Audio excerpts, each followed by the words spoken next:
While there is no dearth of lessons on the money must-dos, more often than not we ignore the fact that doing certain things with your money can potentially hurt your financial health in the long run.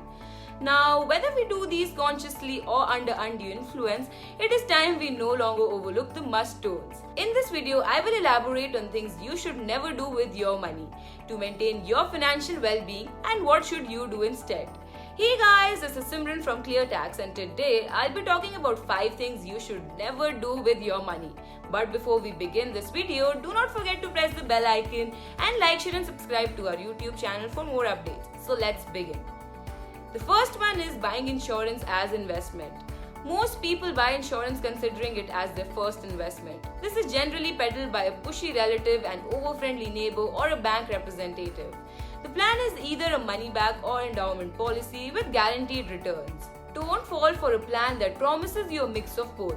ULIP premiums are multi-fold higher than normal term insurance premiums and you will not get a good return on your investment when you buy such a product. Buy a good term and health insurance that provides you adequate cover so that you don't have to dip into your emergency funds or stop your SIPs or redeem your investments to meet healthcare costs, jeopardizing your long-term goals. Coming to the next one, that is confuse liabilities with assets. Understand depreciation and differentiate between assets that will give you money and the ones that will require money from you. The car or the fancy gadget that you have been thinking of buying starts losing its value as soon as it is out of the showroom or store. These are to be considered as high-cost liabilities, as in most cases these have been financed and the EMIs can continue for a few more years. While on the other hand, if you are using a loan or debt to create some asset like a loan for expanding or starting a business which yields good returns, it can still be considered as good debt. The third one is do not buy things you do not need or invest in things you do not understand. There have been many instances of people losing their money after investing in fraudulent schemes or marketing plans where the business model is very easy to understand and scalable.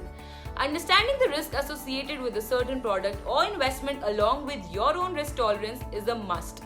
Don't come under peer pressure and invest in a product that doesn't align with your goals. So educate yourself or take professional help before zeroing on the best investment avenues for yourself. Coming to the next one, that is delay investment and retirement planning. For most earners in their 20s and 30s, retirement seems to be a very long-term goal and thus they tend to move it away, waiting for the right time. These are the same people who do not focus on investment either as they think that they do not earn enough money. However, delaying both these important aspects proves to be quite detrimental in the long run. Well, starting early gives you the most significant advantage of compounding, which works its magic over long periods of time quite effectively. Do not stand on the sidelines and wait for the perfect market timing to begin because there isn't any. Predicting the market is a futile activity. Well, SIP is your weapon against market volatility and the best way to start your investment journey. If you are new to investing and apprehensive, start a SIP with a small sum in liquid funds. If you are confused about what to start with equities, you can go for tax-saving ELSS funds. So start with 1 or 2 funds under the equity and debt category and get a taste of investing. Then as you gain more knowledge and experience, start diversifying your portfolio and take up investing actively. The last one is don't forget inflation.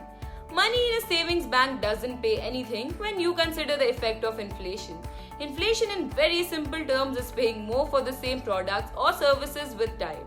It reduces the purchasing power of money over a period of time. Well, in India, it has stayed low for some time now, but it cannot be wished away and that is why you should not put your money in inflation-beating assets or investments.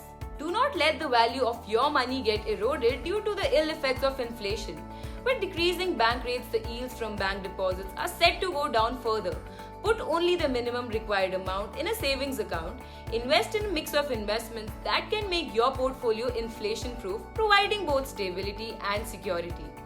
Well, moderation is definitely the key. It ultimately boils down to how effectively you utilize your money and learn what to do with it. Be prudent, arm yourself with the necessary financial know-how, and you will be able to navigate the world of investing with ease. So happy investing! Well, this was it for today's video. Let us know what you think about the video and comment below if you have any doubts. We will try to reply to it as soon as we can. Stay tuned to our channel for more informative videos like these. Till then, goodbye and take care.